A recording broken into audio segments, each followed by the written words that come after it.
number 6 is the pub where our ancestors used to run, and that coming round there is the White House. That's the Armstrongs family, which dates back from the Civil War. Oliver Cromwell and around the army. That's where they questioned the sons when they last saw their father, which they hunted down. He was hunted down by the soldiers who were billeted just outside the village, because he fought against them for the royalists at Naseby. Obviously the village people talked when the soldiers were there and learned that he fought against them, so they hunted him down. He was shot, but he didn't die. He was imprisoned for a while, and then I don't know what happened. That's the house where it all happened. There is a painting in the Liverpool Museum about the 2 little lads being questioned. Okay? And this is a nice view up there, a winter view actually, but the village looking at that way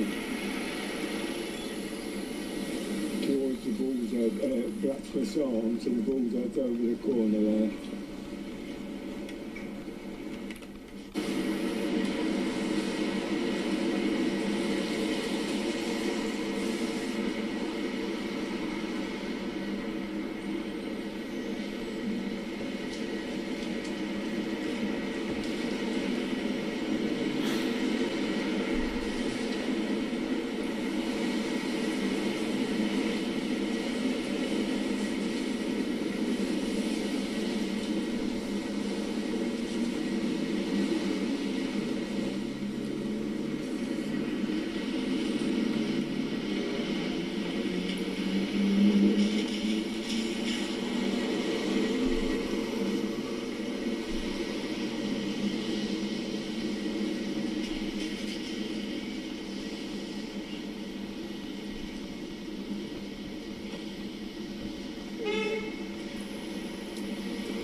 Right, okay.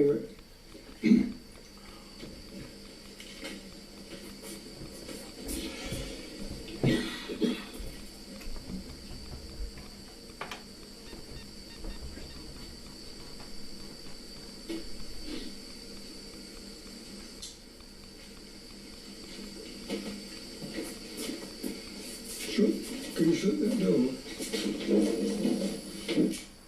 Okay, Rick. Yeah. Right.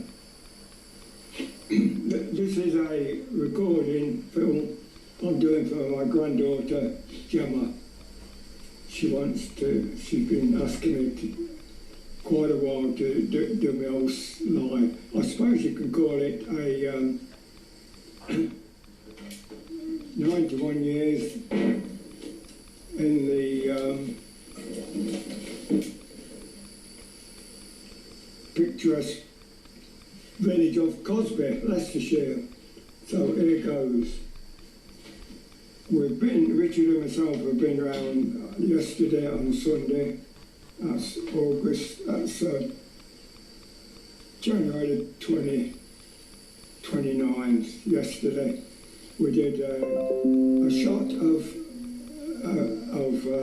my first home where I was born in Cosby. That was 57 Croft Road, Cosby.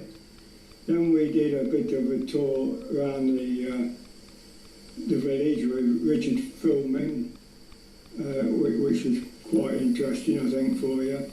We filmed the pub in the village, which is 1736, I think it was. I've got the records, when ancestors of ours, the Kenneys, run this pub. It's called the Cross Keys. It got a different name, I think, when they were in running it. But I've got all proper documents and everything from that time, with the signatures of the landlord and his wife. Funnily, his wife's name was Mary, the same as mine. And poor Mary, she couldn't write her own signature, so she had to put a thumb on it. And Richard is the name of the landlord, so we're quite a lot of people might be interested in that. Anyway, Gemma wants my life story, more or less, from the word go. I was born. I'll better introduce myself first. I'm Earnest Kenney. I was born 25th of March 1925, and the very first picture that I've got of myself is on my Uncle Fred's wedding in August, and I think it's, I think you can probably see in the middle there is a baby being held by my mother, and that's me. I was born, I suppose, 1925, in the shadow of the First World War. Everybody talked about the First World War all the time, really, and my parents had rather a bad time of it. Grandpa and Grandma Kenney had 3 sons out of 6. He got 6 sons, and 3 of them were killed in France. All the boys named in the family after were named after my uncles. I ended up with the name of Earnest Kenney, and my namesake was killed on the Somme in 1916. The first soldier that was killed was a regular soldier. He was on his way back from India after 3 years there, and got diverted to France when the war broke out, First World War I'm talking about, and he was killed just before Christmas 1914. And the oldest son, he was 39 years old, and they'd lost that many men that started conscriptions of people, same as they did in the Second World War with us. And he took at 39 years old, and he was killed in January 1918.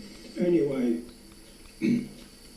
as regards my life story, I can remember quite a few things. Up to about 4.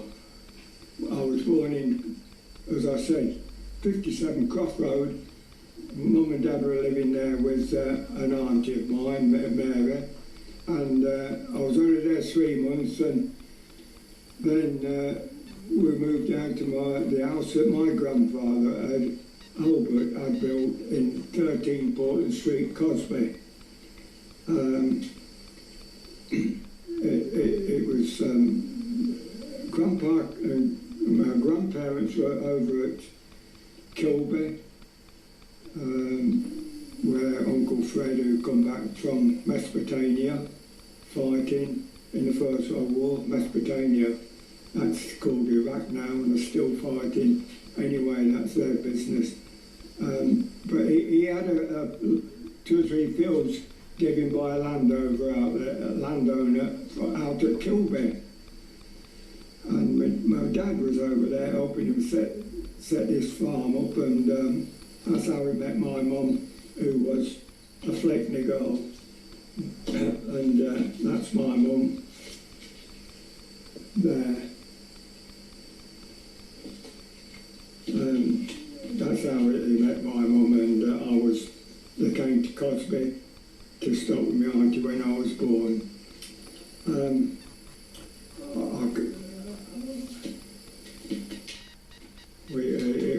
Father, he carried on helping Fred, but Grandma and Grandpa Kenney came back because they had been helping Fred settling his farm, and apparently my dad had to go and tell the people who had the house rented to that they'd have to come out.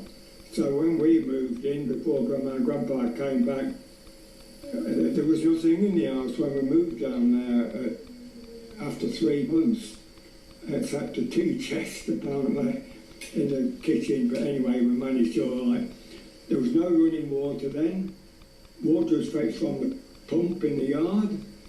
There was no electricity there yet, no gas there yet, and the toilets were 30 yards down the garden path. One of the usual old-fashioned one. Pretty grim it was really, I suppose, but I can't remember that, but I do remember little things when Grandpa Kenney came back with Grandma and filled the house with their furniture again. I do remember him sitting behind the kitchen table, teaching me a psalm. The Lord is my shepherd was the one. I found out later on. It kept haunting me until I got the name many years later on, which psalm it was.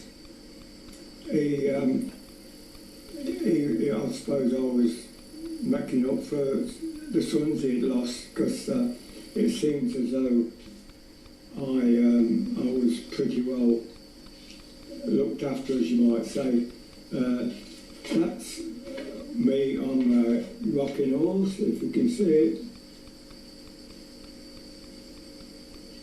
Yeah, I should have been very old then. That's a smaller one of the same picture.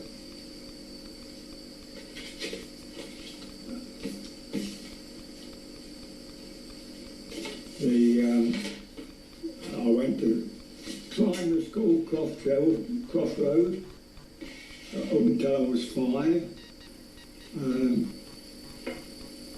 And then I went to the school up Portland Street. You girls all know which one I'm talking about. That's one of the photographs when I must have been about 7 or 8, I think, at the Portland Street school. While I was at the primary school, though, one interesting thing what came along was 1930, according to a photo in the Leicester Mercury from that time. 1930 was the whirlwind which hit Cosby. And funnily enough, I was 5 years old, just over, and I just got home from primary school, and I was looking out the kitchen window, which from number 13, and I saw the big beam which goes across the top of the upstairs windows on number 3. It was blown out and fell down and there's a picture of it in the Leicester Mercury at that time, from 1930. And then it went, the whirly went more or less tornado, I suppose. Then it went across the bottom of our gardens, upset the beehives what Uncle Joe had set before he went to France. We never saw him again. And when it got to where the garage, Norman and Branson's garage, as well as Alf Norman it was, and the Bransons lived in the bungalow right next to it, and he picked the roof of that bungalow up and took it across the road and crashed it, as well as doing other damage. Picked a big, huge water canister up, which spare water was in.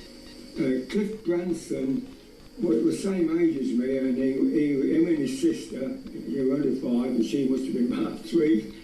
They were asleep, and the man at the garage, Alf Norman, took them in. Apparently, there was a recording on Leicestershire Villages on the laptop. Leicestershire Villages, Cosby, and you can find an awful lot of information there. And there's photos of which was took from the Mercury at the time in that programme.